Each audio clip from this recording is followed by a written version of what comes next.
لقاءات فريق النصر قبل المغادرة للدوحة.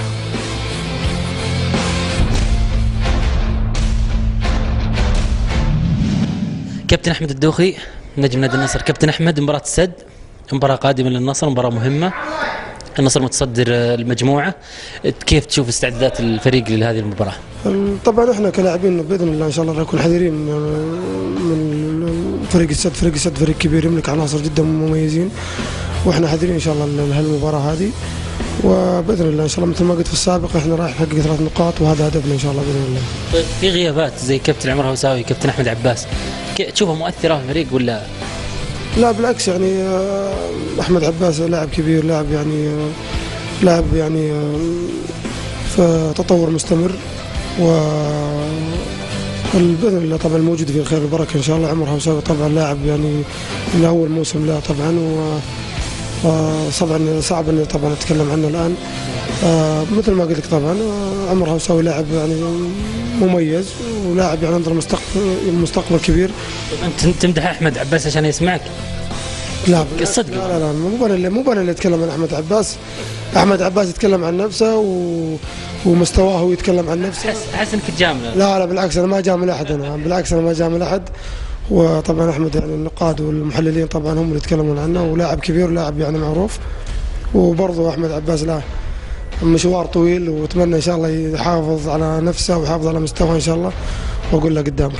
كابتن احمد عباس نجم نادي النصر. كابتن احمد، مباراة السد مباراة مهمة مقبلة للفريق، وانت غايب عن صفوف الفريق، كيف تشوف المباراة؟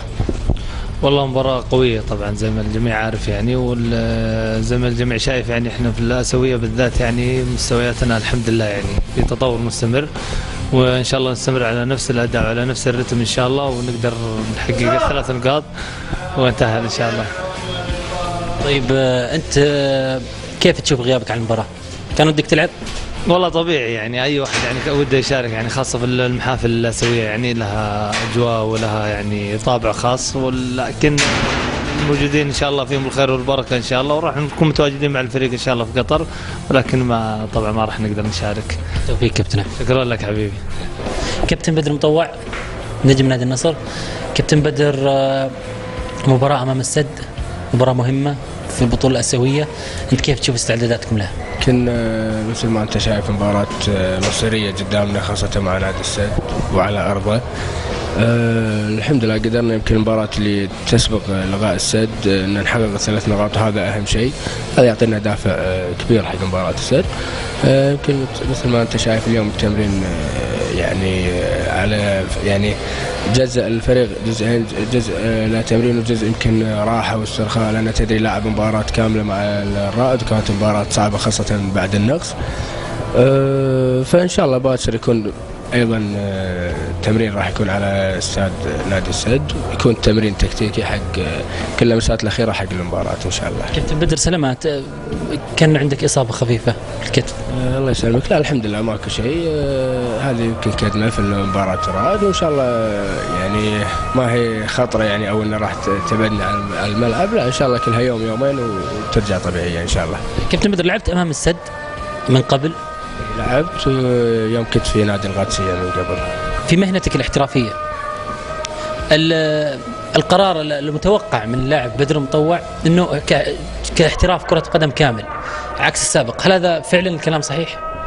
شلون يعني تفرغت للاحتراف الان؟ يعني انا بالفتره الحاليه الان انا متفرغ للاحتراف كره القدم، وما تدري شنو اللي يصير، يمكن بعد فتره ممكن امور تنحل، ممكن ما تنحل، فانا مخلي الامور ان شاء الله لنهايه هالفتره ويبين كل شيء ان شاء الله. ماذا عن النصر؟ عقدك مع النصر؟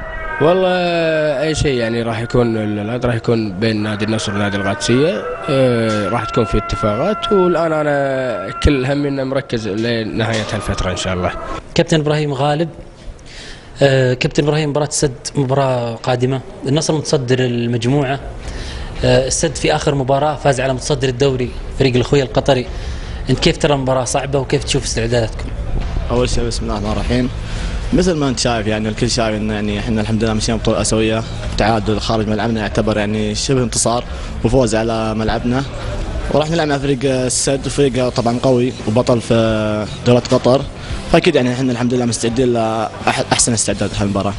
طيب كابتن ابراهيم، انت شاركت في مباراه الاولمبي وسجلت هدف. انت لك فتره طويله ما لعبت مع الفرق السنيه صح؟ ايه من تقريبا سنتين ما لعبت مع الفرق السنيه. كيف شفت المشاركه؟ اكيد طبعا يعني اغلب اللعيبه اللي لعبت معهم يعني نفس اللعيبه اللي لعبت معهم قبل سنتين وصعدت معهم، يعني الحمد لله يعني مثل ما ساعدهم انهم ساعدوني الحمد لله، وما قصر العيال يعني هم اللي ساعدوني اسجل هدف. يعطيك العافيه كابتن ابراهيم.